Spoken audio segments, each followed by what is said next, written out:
Good day, ladies and gentlemen. It appears that the end is finally here. I say this because back in 2020, some of us crazier folk were talking about this schedule that was released some time ago, talking about the sequence of events from 2020, what happened then, and its culmination would be alien invasion. And now we have these reports, vis-a-vis these, that are hinting at this coming into the future, right? The unidentified objects being shot down, northern United States, southern Canada.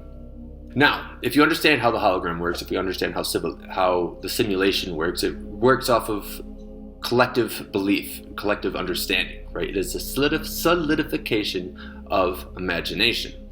So if you can control the minds of the people, and you can control the specific story, the specific narrative that goes within the minds of the people, you can basically control reality, right? You can control the hologram. This is part of the whole point of propaganda, right? If you look at what propaganda is, it's putting information out there, be it true or false, to have an effect on the human consciousness, to believe a specific thing, because if you can control the mind, you can control how they think, and if you control how people think, you can control the actions that they take. Now, this UFO phenomenon, this alien invasion, has been in the works for quite some time, right? If we look at Hollywood, what's a common theme within a lot of Hollywood movies? Even look at Marvel, right? Aliens, some kind of creatures coming, invading, and somebody comes saves the day. Usually some kind of government or higher authority or superpowered being comes and saves the day. So this leads into the whole, many people saying the return of Jesus is imminent. Now, I personally think that this will be a falsification. Again, it's a big story that has been in the works for millennia, that Jesus will come.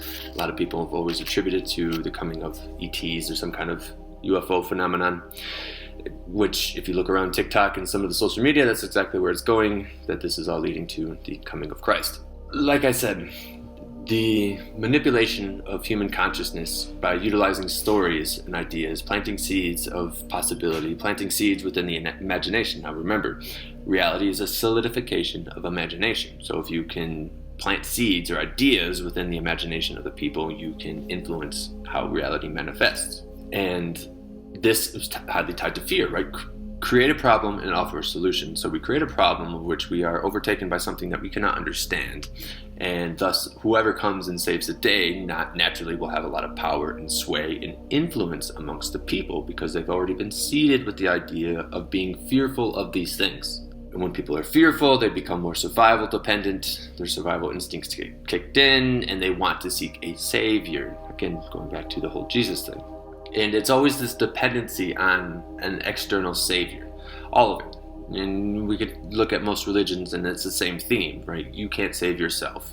You need some kind of external authority to come save you, right? Which strips humanity from the power, their innate power of volition, self-responsibility, right? You don't need to be responsible for yourself or your own actions. It's just your emotions. It's just trauma. It's just these things. You don't take responsibility, right? Give your responsibility, give your power away to some figure of authority.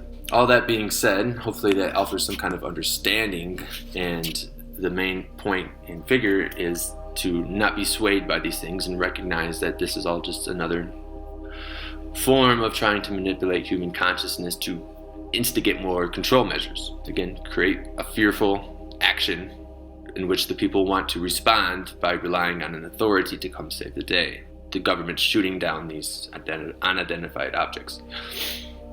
Which, if you understand, the reality of any higher dimensional being, or ET, or alien civilization, if you want to call it that can traverse space and time to get to this point, has vastly superior technology, can never be shot down or influenced by our meager, inefficient technology. If you look at it logically, you can see that there's no way that this is a reality. This is a true thing. This is a falsification. It's a story. It's a false flag, you can call it as. I don't know if that's going to flag me in my video, probably. But see it for what it is. Use logical thinking. Understand how to use discernment in what you see, because the powers that be are losing power. The age of information allows for too much information to be controlled, and information changes people. Knowledge, understanding, all these things have power, and they influence your own consciousness and how you perceive reality. So as more people as you can see, are getting more knowledge and understanding from this age of technology, this age of information where it's all accessible. People are waking up and, keep seeing the falsification, keep seeing the manipulation. Because as we, as a human collective, understand our innate power and influence upon reality, and that our biggest problem has been our compliance to this authority that has not been serving us or the greater good of humanity. And as more and more of us wake up, they lose power. This is why I started at the beginning. This is the end. The end is finally near. It's not the end of the world. It's not the end of time. It's not any of these things. It's the end of control. But we, the people, have to maintain our ability to discern information, grow in understanding, and keep seeking truth.